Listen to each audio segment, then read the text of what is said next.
শ্রীমদ্ ভগবদ গীতা অনুসারে শ্রীকৃষ্ণ বলেছিলেন অর্জুনের সঙ্গে কথোপকথনে যে মনুষ্যগণ বা মানুষেরা যেমন কর্ম করেন তদ্রূপ ফলপ্রাপ্তি তার ঘটে।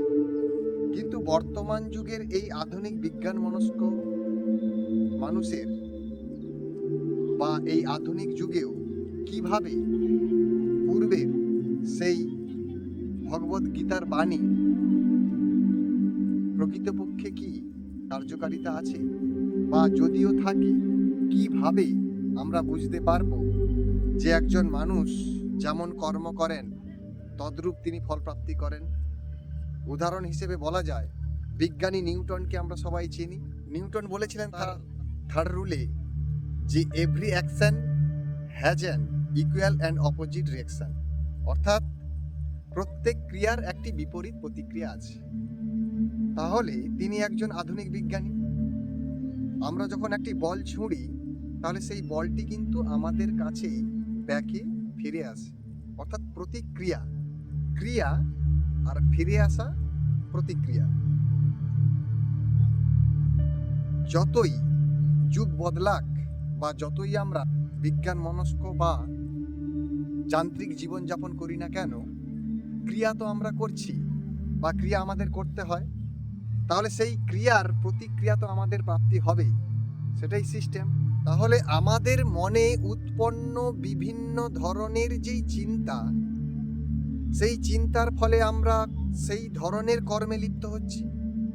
যেমন ধরুন, আপনি একটি গাছ লাগালেন, তাহলে সেই গাছ থেকে লাগানো বা গাছটি লাগানোর পরে কি কি আপনি প্রাপ্ত করতে পারেন?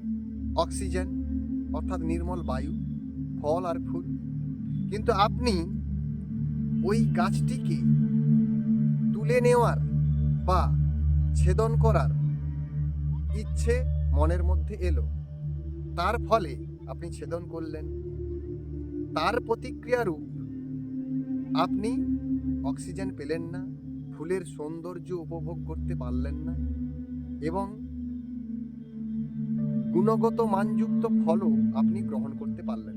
তাই মনোবিদরা বলেছেন, যখন আমাদের মানসিক বা মনের মধ্যে কোনো ইচ্ছা উৎপন্ন হয়, সেই ইচ্ছাটি কার্যকারিতা বা সেই ইচ্ছার বাহ্যিক রূপ হিসেবে আমাদের দেহ মধ্যে অবস্থিত যে 5টি কর্মেন্দ্রিয় আর 5টি জ্ঞানেন্দ্রিয়, সেই 5টি কর্মেন্দ্রিয় দ্বারা যেই কর্মগুলো করছি আমরা, অর্থাৎ হাত, পা, জননেন্দ্রিয়, মলদ্বার এবং মুখ থেকে যেই কর্মগুলো আমরা সম্পাদন করছি, সেই রকমই আমরা আমাদের জীবনে ফল প্রাপ্ত করি।